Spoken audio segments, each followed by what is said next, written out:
ಆಯ್ತಾ start. Okay ವೀಕ್ಷಕರೇ ನಮಸ್ಕಾರ. ಇವಾಗ ನಮ್ ಜೊತೆ ಇರೋದು ಶ್ರೀಮತಿ ವೀಣಾ ಅವರು, ಟಿ ನರಸೀಪುರ ತಾಲೂಕು, ಮೈಸೂರು ಜಿಲ್ಲೆ. ತಮ್ಗೆ ತಾಲೂಕು ಮಟ್ಟದ ಅತ್ಯುತ್ತಮ ರೈತ ಮಹಿಳೆ ಪ್ರಶಸ್ತಿಯನ್ನು ಕೊಡ್ಲಾಗಿದೆ. ಸೊ ಮೇಡಮ್, ಇಲ್ಲಿ ಬಂದದಕ್ಕೆ ತುಂಬಾ ಧನ್ಯವಾದಗಳು, ಹಾಗೂ ನಿಮ್ಗೆ ಅವಾರ್ಡ್ ಸಿಗ್ತಿರೋದಕ್ಕೆ ತುಂಬಾ ತುಂಬಾ ಅಭಿನಂದನೆಗಳು. ಮೇಡಮ್, ನಿಮ್ ಜರ್ನಿ ಬಗ್ಗೆ ಒಂದ್ ಸ್ವಲ್ಪ ಹೇಳ್ತೀರಾ? ಜರ್ನಿ ಬಗ್ಗೆ ಅಂದ್ರೆ ವ್ಯವಸಾಯದ ಬಗ್ಗೆ ಚಿಕ್ಕದ್ರಿಂದ ಸ್ವಲ್ಪ ನಮ್ ತಂದೆಯವ್ರು ಕಲ್ಸ್ಕೊಟ್ಟಿದ್ರು. ತಂದೆಯವರು ಹೇಳ್ಕೊಟ್ಟಿದ್ದಾರೆ. ಅದಾದ್ಮೇಲೆ ಮದ್ವೆ ಆದ್ಮೇಲೆ ನಮ್ಮ ಹಸ್ಬೆಂಡ್ ಅದೇ ಆರಂಭ ಮಾಡ್ತಾರೆ.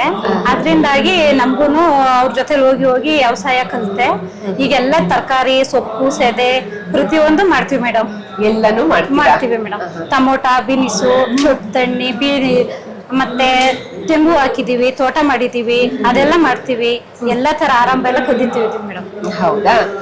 ಎಷ್ಟು ಜಮೀನ್ ಇರ್ಬೋದು ಮೇಡಮ್ ತಮ್ದು? ಜಮೀನು ಒಂದು 3.5 ಎಕರೆ ಅಷ್ಟೇ. 3.5 ಎಕರೆಯಲ್ಲಿ ಇಷ್ಟೊಂದೆಲ್ಲ? ಅದ್ರಲ್ಲಿ ಸ್ವಲ್ಪ ಕಬ್ಬು ಬೆಳಿತೀವಿ, ಸ್ವಲ್ಪ ತೆಂಗು ಹಾಕೊಂಡು ಆರಂಭ ನಡೆಸ್ತಿದೀವಿ ಮೇಡಮ್. ಟಮೋಟ ಎಲ್ಲ ಹಾಕೊಂಡು. ತರಕಾರಿ ಈಗ ತೆಂಗು ಹಾಕ್ಬಿಟ್ಟು ಅದ್ರ ಮಧ್ಯೆ ತರಕಾರಿ ಹಾಕೊಂಡು ಸ್ವಲ್ಪ ಸೊಪ್ಪು ಹಾಕೊಂಡು ಎಲ್ಲ ತರ ಮನೇಲೂ ಕುತ್ಕೊಂಡು ಟೈಮ್ ವೇಸ್ಟ್ ಆಗ್ಬಾರ್ದು ಅಂದ್ಬಿಟ್ಟು ಆ ತರ ಮಾಡ್ತಿದ್ದೀವಿ. ಹೌದಾ? ಈಗ ತರಕಾರಿ ಅಂತಂದ್ರೆ ತರಕಾರಿನ ಮಾರುಕಟ್ಟೆಗೆ ಹೇಗೆ ತಗೊಂಡ್ ಹೋಗ್ತೀರಾ? ಏನ್ ಫೆಸಿಲಿಟೀಸ್ ಕ್ರಿಯೇಟ್ ಮಾಡ್ಕೊಂಡಿದ್ದೀರಾ? ಕ್ರಿಯೇಟ್ ಅಲ್ಲಿ ಆಟೋ ಹಾಕೊಂಡು ವರ್ತನೆ ಮಾಡ್ಕೊಂಡಿದ್ದಾರೆ. ಆಟೋಗೆ ಎಲ್ಲ ಆಳ್ಗಳು ನಂಬರ್ಸ್ಗಳು ತಗೊಂಡು ಕೂರ್ಬಿಟ್ಟು ಹಾಕಿದ್ರೆ ಅವರು ಎಲ್ಲಾನು ತಗೊಂಡೋಗಿ ಅವರೇ ಒಂದ್ ರೇಟ್ ಮಾರ್ಬಿಟ್ಟು ತಂದು ಕೊಡ್ತಾರೆ ಮೇಡಮ್. ತಂದು ಕೊಡ್ತಾರೆ. ಲೋಕಲ್ ಮಾರ್ಕೆಟ್ ಮೇಡಮ್ ಅಥವಾ ಮೈಸೂರು ಒಳ್ಳೇದು. ಮೈಸೂರು ಆರಾಮ್ಸಿಗೆ ಹಾಕ್ಬಿಟ್ಟು ಅಲ್ಲಿ ಏನ್ ರೇಟ್ ಆಗುತ್ತೆ ಅದನ್ನ ಆಟೋದವರೇ ತಂದು ಕೊಡ್ತಾರೆ. ಅಲ್ಲಿ ಜೊತೆಲಿ ಹೋದ್ರೆ ಇಲ್ಲಿ ನಮ್ದು ಕೆಲಸ ಎಲ್ಲ ಸಾಯಂಕಾಲ ಗಂಟೆ ಟೈಮ್ ವೇಸ್ಟ್ ಆಗುತ್ತೆ.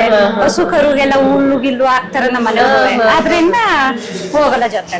ಎಷ್ಟು ಹಸುಗಳಿದಾವೆ ಮೇಡಮ್? 2 ಐತೆ. ಹಾಲು ಕರಿಯೋದು, ಎತ್ತು ಇತ್ತು, ಎಲ್ಲ ಮೇಂಟೈನ್ ಮಾಡಕ್ ಆಗಲ್ಲ ಅಂತ ಈಗ ಸ್ವಲ್ಪ ಕೊಟ್ಬಿಟ್ಟಿದೀವಿ. ಅದ್ರೊಳಗಡೆ ಕೋಳಿ ಗಿಳಿ ಮನೆಯಲ್ಲಿ ಎಲ್ಲ ಕೆಲಸ ಇರುತ್ತಲ್ಲ, ಎಲ್ಲ ಮೇಂಟೈನ್ ಮಾಡಕ್ ಆಗಲ್ಲ. ಅಂದ್ರೆ ಕೋಳಿ ಫಾರ್ಮ್ ಇಲ್ಲ, ಮನೆಯಲ್ಲಿ ಸಾಕೋದು ನಾವು. ನಾಟಿ ಕೋಳಿ ಸಾಕ್ತೀವಿ ಮನೇಲಿ. ನಾಟಿ ಕೋಳಿ ಸಾಕ್ತಿವಿ. ಹಸು, ಹಾಲು ಕರಿ ಹಸು ಇಟ್ಕೊಂಡಿದೀವಿ.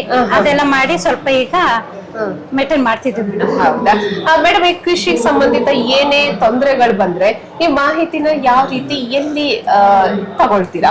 ಮಾಮೂಲಿ ಕೃಷಿ ಇಲಾಖೆಯಲ್ಲೇ ತಗೋತಾರೆ. ಕೃಷಿ ಇಲಾಖೆಯಿಂದ ಕೃಷಿ ವಿಜ್ಞಾನ ಕೇಂದ್ರ ಹತ್ರನೇ ಆಗುತ್ತೆ ನಿಮ್ಗೆ. ಅಲ್ಲಿಂದ ಏನಾದ್ರು ಪಡ್ಕೊತೀರಾ?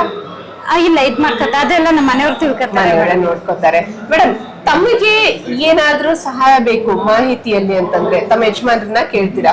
ಮಾತು ಈಗ ಅಕಸ್ಮಾತ್ ನಿಮ್ಗೆ ತಿಳ್ಕೋಬೇಕು ಅನ್ನೋದು ಇನ್ನೂ ಇಚ್ಛೆ ಬಂತು, ಆವಾಗ ನೀವೇನಾದ್ರೂ ಕೃಷಿ ಮೇಳಕ್ಕೆ ಅಥವಾ ಕೃಷಿ ವಿಜ್ಞಾನ ಕೇಂದ್ರಕ್ಕೆ? ಇನ್ನೂ ಆತರ ಎಲ್ಲ ಮಾಡಿಲ್ಲ ಮೇಡಮ್. ಇನ್ನು ಮುಂದೆ ಮಾಡ್ತೀರಾ? ಫಸ್ಟ್ ನಮ್ಗೆ ಅವಾರ್ಡ್ ಬರ್ತಿರೋದು. ಹೌದಾ? ಇಲ್ಲ, ಮಾಡಿದೀರಾ, ಸಾಧಿಸಿದಿರಾ, ಮತ್ತೆ ಅವಾರ್ಡ್ ಬರೋದಂತೂ ನಿಶ್ಚಿತ ಮೇಡಮ್. ಈಗ ಮತ್ತೆ ಮುಂದೆ ಏನ್ ಪ್ಲಾನ್ಸ್ ಇದಾವೆ ಮೇಡಮ್? ಸ್ವಲ್ಪ ಅಡಕೆ ಹಾಕದ, ಅದೇ ತೆಂಗು ಎಲ್ಲ ದೊಡ್ಡ ಆದ್ಮೇಲೆ ಮಧ್ಯೆ ಅಡಕೆ ಹಾಕ್ಬಿಟ್ಟು ಇದಾಕದ, ಸಪೋರ್ಟ್ ಹಾಕದ ಅಂತ ಎಲ್ಲ ಟ್ರೈ ಮಾಡ್ತಿದೀವಿ. ಟ್ರೈ ಮಾಡ್ತಾ ಇದ್ದೀವಿ. ತೆಂಗು ಎಲ್ಲ ಮೇಲ್ಗಡೆ ಎದ್ಬಿಟ್ರೆ ಅಡಕೆಗೆ ನೆಳ್ಳಾಗಲ್ಲ, ಅಡಕೆ ಬೆಳಿಬಹುದು ಅಂತ ಮುಂದೆ ಯೋಚನೆ ಮಾಡ್ಕೊಂಡಿದ್ದೀವಿ. ಹೌದಾ ಮೇಡಮ್? ಈಗ ಇನ್ ಮುಂದೆ ನಮ್ಮ ಯುವಕರಿಗೆ, ಯುವತಿಯರಿಗೆ ಏನ್ ಹೇಳಕ್ ಇಚ್ಛೆ ಪಡ್ತೀರಾ?